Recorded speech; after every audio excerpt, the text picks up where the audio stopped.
Witam. W tym poradniku pokażę Wam, jak usunąć PIN Windows Hello na koncie internetowym w systemie Windows 10. Od jakiegoś czasu system Windows wymusza na nas ustawienie kodu PIN. Teraz pokażę, jak to dezaktywować. Wpierw musimy dezaktywować PIN jednorazowo, więc wchodzimy w ustawienia konta, opcję logowania i klikamy kod PIN funkcji Windows Hello. I klikamy na usuń. Potwierdzamy jeszcze raz usuń. I wpisujemy hasło do konta Windows. OK, kod PIN został usunięty.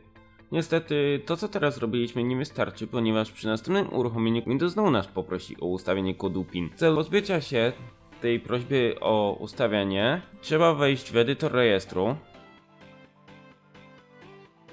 Następnie przejść pod klucz HK Local Machine, Software, Microsoft, Policy Manager,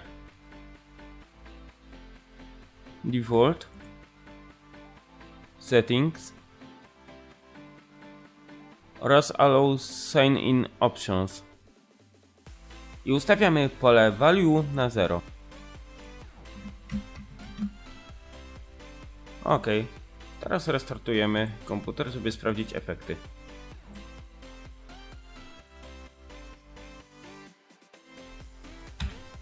Jak widać, można bez problemu się zalogować zwykłym hasłem teraz i nie prosi o żadne ustawienie na nowo PIN-u Windows Hello.